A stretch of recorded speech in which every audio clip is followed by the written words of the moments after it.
पिछले वीडियो में हम बात कर रहे थे रिफ्रैक्टिव इंडेक्स की और हमने बताया था कि refractive index of a medium with respect to vacuum क्या होता है, ये एब्सोल्यूट रिफ्रैक्टिव इंडेक्स होता है। अब अगर कोई लाइट जो है वो एक मीडियम से दूसरे मीडियम में ट्रैवल करती है, हमने बोला कि भाई ट्रैवल करती है तो वो पाथ से डिफ्लेक्ट हो जाती है और ये बेंडिंग ऑफ लाइट जो है उसको हम क्या कहते हैं, रिफ्रैक्शन कहते हैं। तो अगर ये एक मीडियम से दूसरे मीडियम में जा रही है तो लाइट की ये पर्टिकुलर फ्रीक्वेंसी होती है। हमने आपको लिखाया था, वेवलेंथ्स लिखवाए हैं, पर्टिकुलर जो वाइट लाइट है उसके वेवलेंथ्स लिखवाए हैं 7 कलर्स के। तो उसमें चेंजेस होता है कि नहीं, तो उसमें मैं बता दूं कि फ्रीक्वेंसी में चेंज नहीं होता है, केवल जो वेवलेंथ यानी वेवलेंथ और वेलोसिटी में चेंज होता है, ठीक है ना। फ्रीक्वेंसी जो है वो कांस्टेंट रहती है। क्लियर है?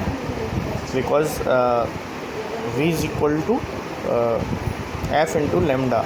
तो जब वेलोसिटी चेंज होगी तो वेवलेंथ चेंज होगा, ना कि फ्रीक्वेंसी चेंज होगी। क्लियर है? और जो मतलब हम ये कहते हैं कि जो डेविएशन होता है वो कैसे होता है, उसको हम निकालते हैं। जो रिफ्रैक्टिव इंसिडेंट एंगल है और रिफ्रैक्टिव एंगल है, उन दोनों को सब्ट्रैक्ट कर देते हैं तो हमारा एंगल ऑफ डेविएशन आ जाता है, ठीक है। अब मैं ये कहूँ कि अगर कोई रेज़ है वो नंबर ऑफ पैरेलल मीडियम से पास हो रहा हो तो फर्स्ट मीडियम का जो एंगल ऑफ मतलब जो कह रहा है कि first and the last medium are same, यानी पहला मीडियम और लास्ट वाला मीडियम अगर सेम है तो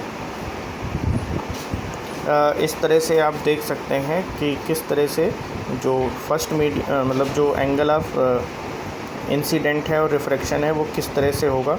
एयर से ये पास हो रहा है और फिर ग्लास में जा रहा है और ग्लास से फिर वाटर में जा रहा है, वाटर से फिर एयर में जा रहा है। तो यहाँ पर जो देखें, medium 1 to refractive index of medium 2 to 1 है, क्या है, sine i over sine R1 is equal to, ये सारे दिए हुए हैं।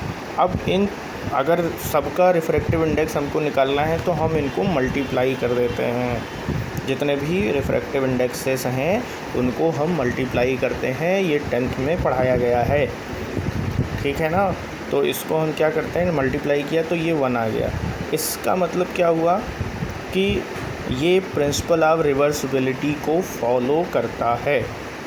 क्लियर है? यानी जो यानी लास्ट में हमने ये देखा कि angle of incidence of first medium is equal to angle of refraction in second medium, दोनों क्या होते हैं, बराबर होते हैं।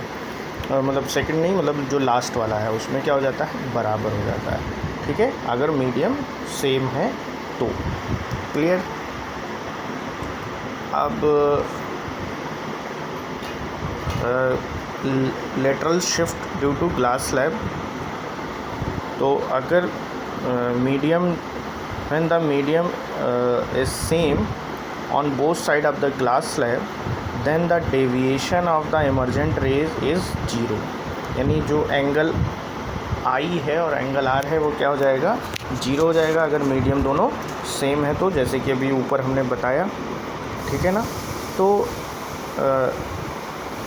That is the emergent ray in parallel to the incident ray but it does not suffer lateral displacement. तो कोई जब लेटरल शिफ्ट जो है या लेटरल डिस्प्लेसमेंट का जो फार्मूला है वो H is equal to T into sine I minus R over cos R, यानी sine delta over cos R. तो साइन मतलब ये जो जब 0 हो जाएगा तो क्या हो जाएगा, टोटल का टोटल 0 हो जाएगा, तो कोई लिटरल डिस्प्लेसमेंट नहीं होगा। क्लियर है ना। और अगर दोनों मीडियम अलग अलग हैं तो लिटरल शिफ्ट ज़रूर होगा। अब इसके बारे में हम डिटेल में डिस्कस करेंगे, वो भी कल करेंगे, ठीक है। Thank you.